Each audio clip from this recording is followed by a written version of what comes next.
Chapter 14.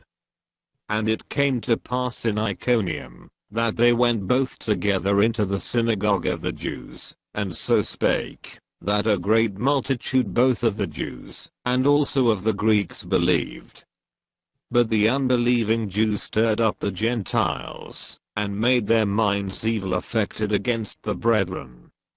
Long time therefore abode they speaking boldly in the Lord, which gave testimony unto the word of his grace, and granted signs and wonders, to be done by their hands. But the multitude of the city was divided, and part held with the Jews, and part with the apostles. And when there was an assault made both of the Gentiles, and also of the Jews with their rulers, to use them despotfully, and to stone them, they were ware of it, and fled unto Lystra and Derbe, cities of Lycaonia, and unto the region that lieth round about. And there they preached the gospel. And there sat a certain man at Lystra, impotent in his feet, being a cripple from his mother's womb, who never had walked.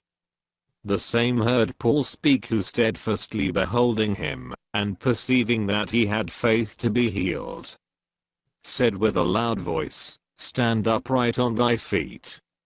And he leaped and walked. And when the people saw what Paul had done, they lifted up their voices, saying in the speech of Lycaonia, The gods are come down to us in the likeness of men. And they called Barnabas, Jupiter, and Paul, Mercurius, because he was the chief speaker.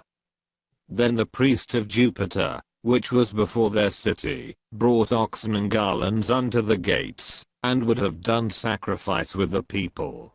Which when the apostles, Barnabas and Paul, heard of, they rent their clothes, and ran in among the people, crying out, and saying, Sirs, why do ye these things?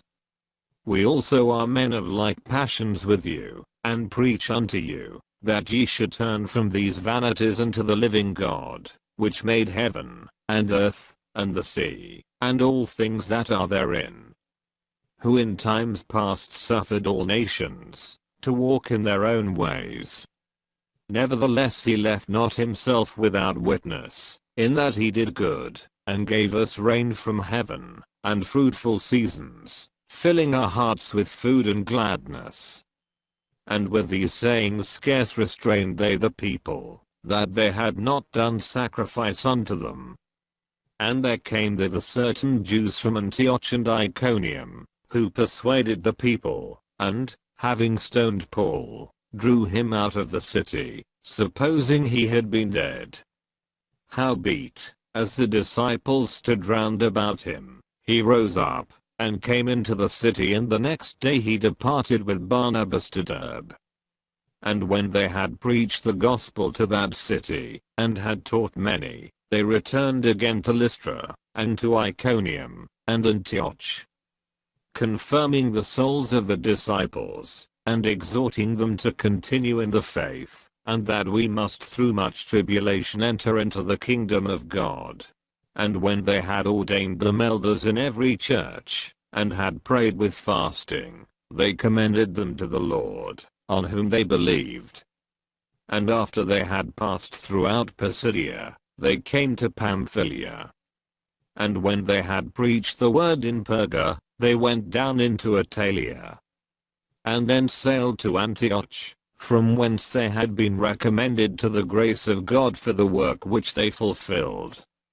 And when they were come, and had gathered the church together, they rehearsed all that God had done with them, and how he had opened the door of faith unto the Gentiles.